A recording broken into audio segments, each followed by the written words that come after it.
20 Uygur Tayland hapishanesinden kaçtı. Çin'e teslim edilmek üzere Tayland'da bir hapishanede tutulan 25 Uygur, hücre duvarını kazarak ve battaniyeleri merdiven gibi kullanarak hapisten kaçtı. Mahkumlardan 5'i yakalandı, diğer 20'si ise kayıplara karıştı. Tayland'da 2014 yılında Çin zulmünden kaçan 200'den fazla Uygur Türk'ü yakalanmıştı.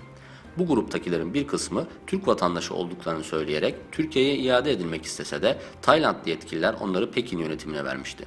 İnsan hakları örgütleri Çin'de bu kişilerin işkence göreceğinden endişe duyduklarını belirterek Tayland'ı kınamıştı.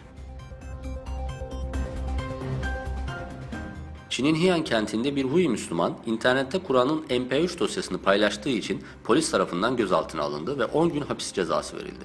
Mahkemenin kararnamesinde Kur'an-ı Kerim'in ses dosyasının Çin Kamu Güvenliği Bakanlığı tarafından 3. seviyedeki terör ürünleri olarak tanımlandığı kaydedildi. Kırgızistan'ın Türkiye-Kırgızistan Manas Üniversitesi'nde görevliyken bir araştırma ve saha çalışması projesi kapsamında Doğu Türkistan'ı ziyaret eden Gazi Üniversitesi öğretim üyesi ve Doğu Türkistan gönüllüsü Sayın Ekrem Barakoğlu, işgalci Çin'in Doğu Türkistan'daki baskı, zulüm ve soykırım uygulamalarını gündeme getiren seri konferansları kapsamında geçtiğimiz haftalarda Kastamonu Üniversitesi ve Eskişehir Türk Ocakları'nda Doğu Türkistan konferansı verdi.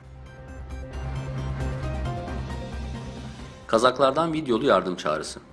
Çin hükümeti, Kazakistan vatandaşlığına geçen ve Çin uyruklu Kazakların Doğu Türkistan'daki akrabalarını rehin alarak ve hapsederek onlara baskı uyguluyor. Çaresiz kalan kişiler sosyal medyada videolu çağrı yayınlayarak kamuoyundan yardım istiyor. Çin-Pakistan ilişkileri sarsıldı. Çin'in dost ülkesi olarak bilinen Pakistan, Çin'in kuşak ve yol stratejisi kapsamında Pakistan'da inşa edilmesi planlanan ve 14 milyar dolar yatırım yatırılacak olan bir su barajı projesini reddetti. Almanya'da genel seçimlerin ardından başlayan koalisyon ön görüşmelerinden sonuç çıkmaması üzerine erken seçim seçeneği tartışılıyor.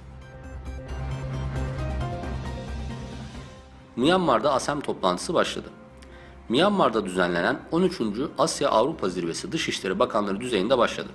Toplantıda Myanmar ordusundan kaçarak Bangladeş'e sığınan Arakanlı mültecilerin geri dönmesini sağlayacak anlaşma için müzakereler yapılıyor.